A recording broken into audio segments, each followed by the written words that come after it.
আমরা সংবাদ পরিবেশনের ক্ষেত্রে আরও দেখি যে হক আর বাতিলের মিশ্রণ, সত্য আর মিথ্যার মিশ্রণ। সংবাদ প্রচার মাধ্যমগুলো থেকে আরম্ভ করে ব্যক্তিরাও এ ভুলটা করে থাকেন অথবা এই পাপটা করে থাকেন। কারণ পুরোপুরি মিথ্যা অনেক সময় গ্রহণযোগ্য নাও হতে পারে। ফলে মিথ্যা আর সত্যের একটা সংমিশ্রণ হলে তাহলে মানুষের কাছে সেটা অনেক সময় বিশ্বাসযোগ্য মনে হতে পারে। আর বিশ্বের যে প্রচার মাধ্যমগুলো আছে ইসলামের শত্রুদের, তারা এই বিষয়ে প্রচুর ট্রেনিং করে থাকে। অর্থাৎ একটা তথ্যকে, এমনকি সেটা যদি বাতিল হয়, মিথ্যা হয়, সেই তথ্যটাকে বিশ্বাসযোগ্য করার জন্য কতটা মুনশিয়ানার সাথে পরিবেশন করা যায়, তাই না? আমরা বিশ্বের অনেক প্রচার মাধ্যমগুলো দেখি, তারা এভাবে পরিবেশন করে। ফলে আমাদের সাধারণ এবং বিশেষ করে জ্ঞানী মুসলিমরাও বিভ্রান্ত হয়ে পড়ে। কোনটা যে সত্য আর কোনটা যে মিথ্যা, এটার মধ্যে তারা আর ফরক করতে পারে না। এটা হলো পরিবেশনকারীর দক্ষতার কারণে। কিন্তু মনে রাখতে হবে, খুব চমৎকারভাবে পরিবেশন করলেই কোনো তথ্য সত্য হয়ে যায় না, এটা মনে রাখতে হবে। এবং সত্য উদ্ঘাটনের আসলে যে দক্ষতা আল্লাহ সুবহানাহু ওয়া তাআলা মুমিনদের মধ্যে ইনকালকেট করতে বলেছেন, আসলে আমাদের সে অর্জনটাও নাই। আমরা নীতিমালার মধ্যে পাবো, যে আয়াতটা আমি শুরুতে পড়েছি, সেটাও একটা পদ্ধতি। সত্য উদ্ঘাটনের জন্যে আসলে কোরআন সুন্নাহ ভিত্তিক দক্ষতা আমাদের যেমন লাগবে, আল কোরআন এবং সুন্নাহ ভিত্তিক নীতিমালাগুলোও আমাদের রপ্ত করতে হবে। তাহলেই তো একটা দক্ষতা অর্জন হয়। যদি কেউ কোনো মিথ্যা কথা বলেন, আপনি সেটাকে সত্য হিসাবে ধরে নেন, এটা আমাদের বড় ধরনের ব্যর্থতা। আচ্ছা, আরও যে ত্রুটিগুলো হয় আজকের সংবাদ পরিবেশন সংস্থাগুলো, তারা মনে করে সবার সমান অধিকার। আহলুল হকের যে অধিকার, আহলুল বাতিলেরও সে অধিকার।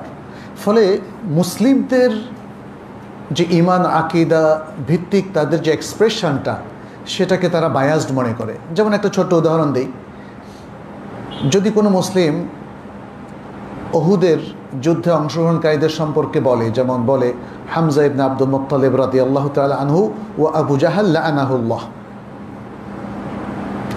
তখন দেখবেন যে আধুনিক প্রচার সংস্থাগুলো, বিশেষ করে পাশ্চাত্যের, তারা বলবে যে এটা বায়াসড। কারণ একজনকে আপনি লাআনাত করলেন, আরেকজনকে আপনি রাদিয়াল্লাহু বললেন।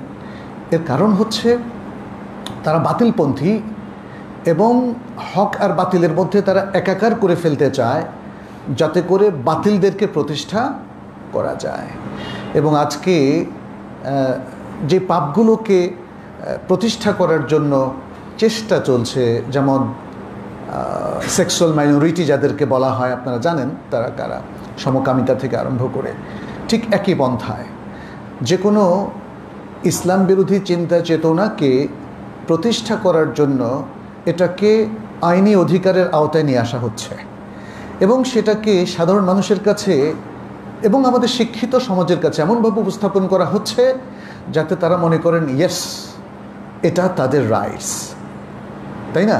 এভাবে আপনি দেখবেন যে আমাদের শিক্ষিত সমাজও, যারা ইসলামের ব্যাপারে মোটেই দক্ষতা অর্জন করেনি, কিন্তু আধুনিক এই বিষয়গুলো যেগুলো মুসলিম সমাজের উপর আরোপিত হতে যাচ্ছে, সেগুলো প্রচারণার ক্ষেত্রে তারা কিন্তু সেগুলোকে অ্যাকসেপ্ট করছে। এই প্রচার মাধ্যমগুলোতে যখন সমতা বিধানের বা সাম্যের কথা বলা হচ্ছে বা সমান অধিকারের কথা বলা হচ্ছে, তখন মুসলিমদের এক শ্রেণীর মানুষ এটাকে অ্যাকসেপ্ট করছে। তাহলে এখানে মূল ত্রুটিটা কোথায়? ত্রুটি হচ্ছে বাতিল এবং হককে একই মর্যাদা দেওয়া, হকপন্থী এবং বাতিলপন্থীকে একাকার করে ফেলা, অথচ আল্লাহর কাছে হক আর বাতিল এক নয়। এবং এটা আমাদের মুসলিমদের কাছে একদমই স্বতঃসিদ্ধ যে আল্লাহ তাআলা হকপন্থীদেরকেই আখিরাতে পুরস্কৃত করবেন এবং যারা বাতিলপন্থী, বাতিলের উপর যারা মৃত্যুবরণ করে তওবা না করে, আল্লাহ তাদেরকে শাস্তির আওতায় নিয়ে আসবেন। তাহলে এটা কি জুলুম হবে? যারা অপরাধী, যারা পাপী, তাদেরকে শাস্তি দেওয়া কি জুলুম হতে পারে? কিন্তু আজকে আমাদের আধুনিক ব্যবস্থাপনা এবং প্রচার মাধ্যমগুলোতে দেখা যাচ্ছে যে বাতিলপন্থীকেও হকপন্থী হিসাবে, অধিকার হিসাবে দেখানো হচ্ছে। এভাবে আমরা দেখি যে সংবাদ প্রচারের ক্ষেত্রে তেলবিস অর্থাৎ কিছু তথ্য গোপন করে ফেলা, পুরোটাই পরিবেশন করা হচ্ছে, যা পরিবেশন করা হচ্ছে সবটাই সত্য, বাট কিছু তথ্য যদি ল্যাকিং থাকে, অভাব থাকে, তখন কিন্তু ভিন্ন একটা ইমপ্রেশন তৈরি হয় একজন ব্যক্তি সম্পর্কে, একটা দেশ সম্পর্কে, একটা সমাজ সম্পর্কে বা মুসলিমদের সম্পর্কে। আপনি যখন অপর্যাপ্ত ইনফরমেশন দেবেন তখন এক ধরনের ধারণা হবে, আর পর্যাপ্ত ইনফরমেশন দিলে আরেক ধরনের ধারণা হবে। ঠিক একই অবস্থা হচ্ছে আমাদের আল্লাহ এবং রাসূল সাল্লাল্লাহু আলাইহি সাল্লাম সম্পর্কে ধারণা নেওয়ার ক্ষেত্রেও। আল্লাহ এবং রাসূল সাল্লাল্লাহু আলাইহি সাল্লাম সম্পর্কে পূর্ণাঙ্গ ইনফরমেশন, তথ্য এবং নলেজ যদি আপনি অর্জন না করেন, অপূর্ণাঙ্গভাবে যদি সে নলেজটা ধরে রাখেন, এটা আপনাকে ভুল দিকে মানে ঠেলে দিতে পারে। নবী সাল্লাল্লাহু আলাইহি সাল্লাম সম্পর্কে সঠিক তথ্যগুলো আপনি অর্জন করলেন না, বাট তাকে খুব ভালোবাসেন, বলেন যে তিনি গায়েব জানেন, বলেন যে তিনি এখনও জীবিত আছেন, অথবা বলেন যে তিনি আল্লাহর জাতি নূরের তৈরি, তাই না? এগুলো তথ্য, কিন্তু এগুলো সত্য তথ্য কিনা সেটা কিভাবে উদ্ঘাটন করবেন? আরও একটা বিষয় হচ্ছে, যখন তথ্য আমাদের কাছে আসে এবং বলা হয় এটাকে প্রচার করতে, আপনি কি তথ্যটা পেয়েই প্রচার করবেন, নাকি সেটাকে একটু যাচাই বাছাই করবেন? যদি যাচাই বাছাই করতে চান, যাচাই বাছাইয়ের দক্ষতা আপনার আছে কিনা, অথবা যাচাই বাছাইয়ের নীতি বা পদ্ধতিটা কি? তাহলে আজকে আমরা দেখতেই পাচ্ছি যে আসলে এই এত ত্রুটি নিয়ে আসলে আমরা একটা বিশাল তথ্য বিভ্রাটের মধ্যে পড়ে যাচ্ছি। আমাদের প্রচার মাধ্যমগুলো, সেটা ইলেকট্রনিক মিডিয়া হোক অথবা সংবাদপত্র, যেটাই হোক না কেন, এই যে হাজারো তথ্য প্রবাহ, এই তথ্য প্রবাহগুলোর মধ্যে সঠিক তথ্য তাহলে আমরা কিভাবে পেতে পারি, এবং তার এথিক্স কি, এটিকেটস কি, কিভাবে সেটাকে আমরা এস্টাবলিশ করতে পারি, এটা আসলে একটা বড় ধরনের প্রশ্ন। এবং এই তথ্যের বাজারে আসলে নিজেরা কি করে টিকে থাকবো, যেখানে আমরা জানি যে তথ্যের মূল উৎস, মাসনা যেটাকে আমরা বলি ফ্যাক্টরি, সেগুলো কিন্তু ইসলামের শত্রুদের হাতে।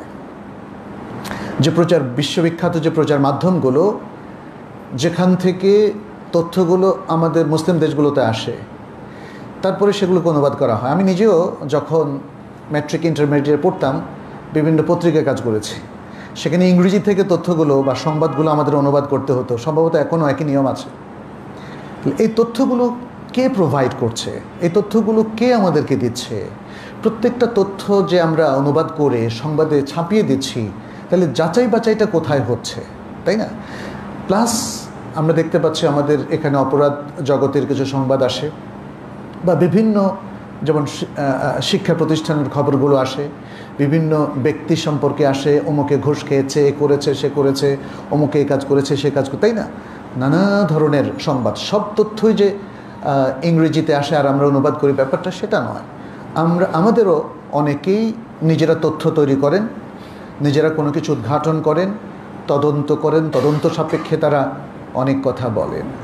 এসব কিছুর ক্ষেত্রে আসলে ইসলামের কিছু নীতিমালা আছে, আমরা সেটাই সংক্ষেপে আপনাদের সামনে এখানে তুলে ধরব।